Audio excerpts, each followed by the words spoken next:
So, as you might be aware, I've been going through Final Fantasy XIV and enjoying everything about the game, and there are a couple of universal truths that I've kind of picked up in my time here. I think that's something that I would like to impart onto you, one of the new players either in the game or people who are considering picking up Final Fantasy XIV. And this is my advice coming from a relatively still new sprout myself. I've put about 7 months into the game and I've only made it through the first expansion, so I won't sit here and pander like I am an absolute pro of the game. However, there are some things that I've learned, and I'd like to impart that onto you. So one of the big things that I'd like to stress right out the gate is to use the free trial to its maximum capabilities.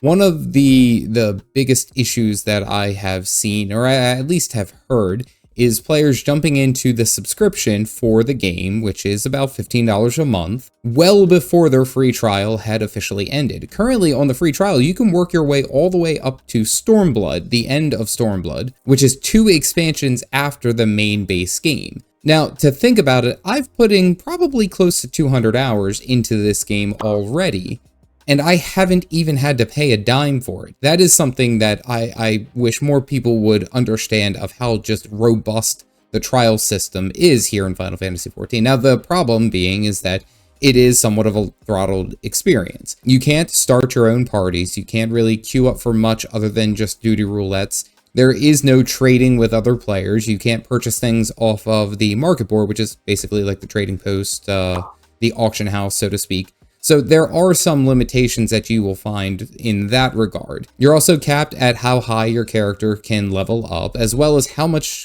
gold or gil in this game you can actually have. So there are some ways that you are hindered in that regard. However, there is so much game available for you to be able to freely play that it's absolutely insane. And I'd even take that a step further to say, if you are going to try out the game, or if you're curious of it, you can try out the game without ever paying a dime. You can just load in, try it out, even if you get through half of the base game and you're like, this isn't for me. You didn't have to pay anything. And I will admit, some people aren't going to like Final Fantasy XIV, especially going through A Realm Reborn, the base game.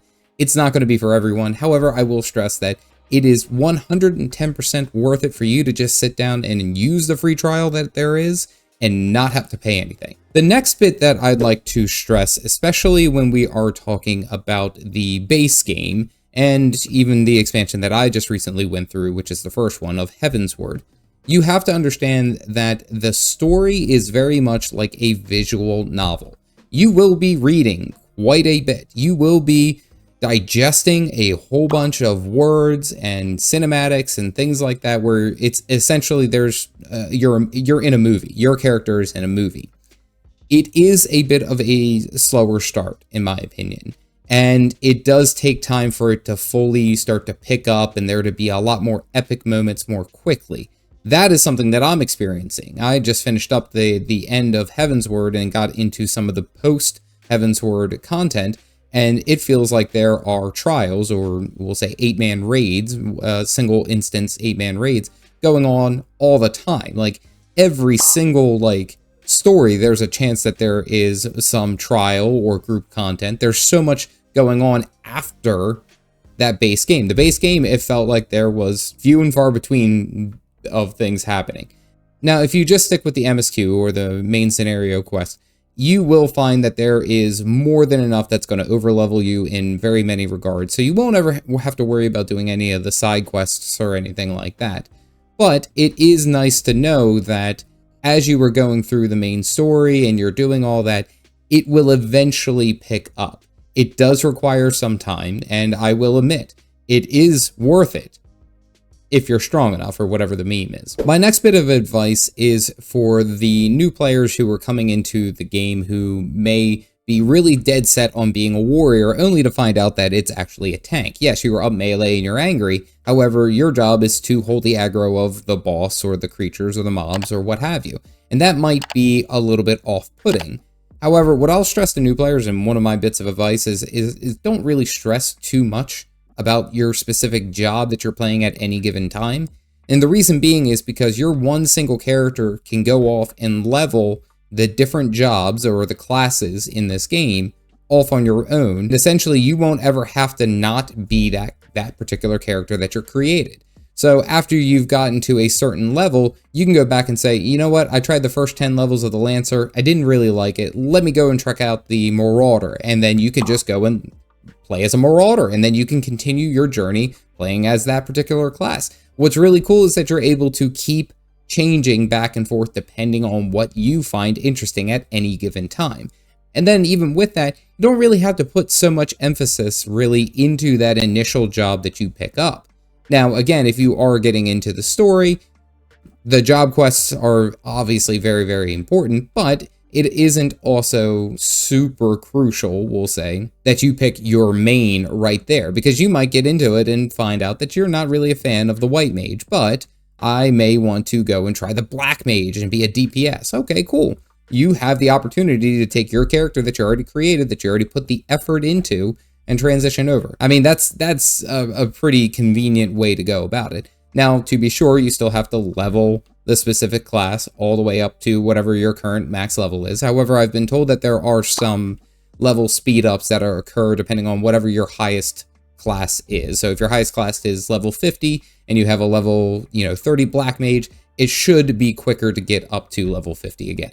And kind of speaking on the MSQ, the story, I did mention that it's a slow burn, and it is slow right there at the beginning. However, it is about setting the groundwork for everything else that follows through.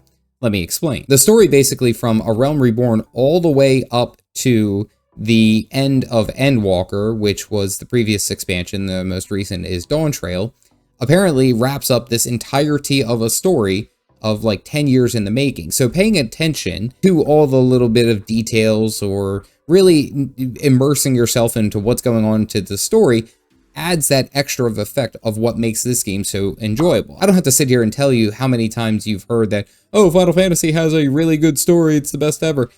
It's because they do. They really do have a great story, and it's worth the reading, it's worth the understanding and the digesting of the text, everything that goes into it. It's very, very important that you pay attention to these little itty-bitty details that are occurring all around you, because they eventually will pay off down in the end. You might see that some of the smaller side quests, you might see a small side quest and think, oh, okay, all right, I'll just go and do this. And you come to find out that it has its own story arc. It has its own up and down that goes with it that has nothing to do with the main scenario, but it's just a really cool bit of storytelling. And there's just a lot of fun things that you can find if you just pay attention and you take your time. There's really no rush, in my opinion, especially if you're on the trial. It's not like you're having to get to the end game to get to raiding. Honestly, you'll be raiding before you even know it in this game. So I would say just take your time, enjoy the slow burn, and just really read the text, follow the story, and it'll pay off. It's already paying off for me in Heavensward, and I'm post Heavensward now, and it's incredible.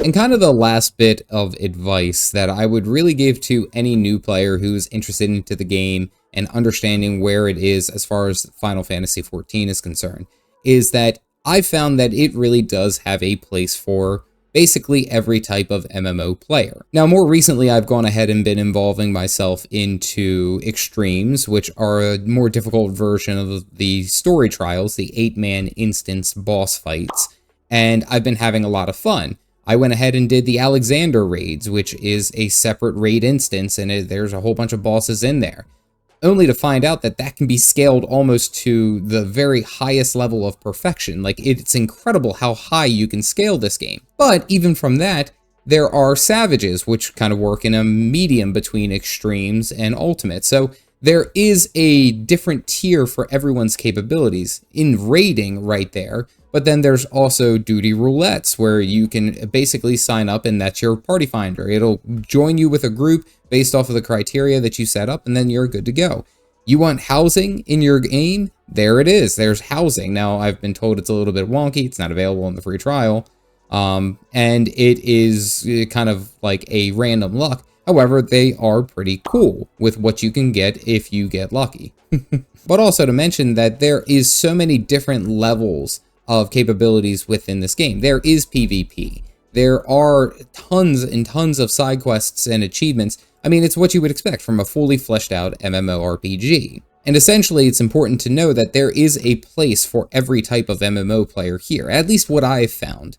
One of the big things that I know that I'm going to be interested in is that of the raiding. However, I do want to make sure I finish up the main story. I want to check out some of the more difficult achievements. I want to be able to farm some really cool armor skins to make my character look really cool. I mean, there's so many different things that you can do in this game that it isn't right to just kind of bottle it up and say that it's only known for its story or it's only just known for its rating. I think if you just give the game a shot and you actually give it the effort that it's worth, then you might find something in there that you really, really like. And the best part is that if you don't like it, then you don't have to continue playing it. I'm stressing this to you as I also play other MMOs. Do play Guild Wars 2. It's coming out with its next expansion, Janthir Wilds. I've been playing Elden Ring and having a great time, but I haven't felt the pressure of I have to log into Final Fantasy XIV. If I'm, I don't have that cost sunk fallacy because I'm happy with where I am at within this game. Just trucking along, taking my time. I will say that there are some misconceptions that I had about the game recently, and I kind of did a reflective thought talking about them. You can see that video here. Otherwise, stay caffeinated, folks.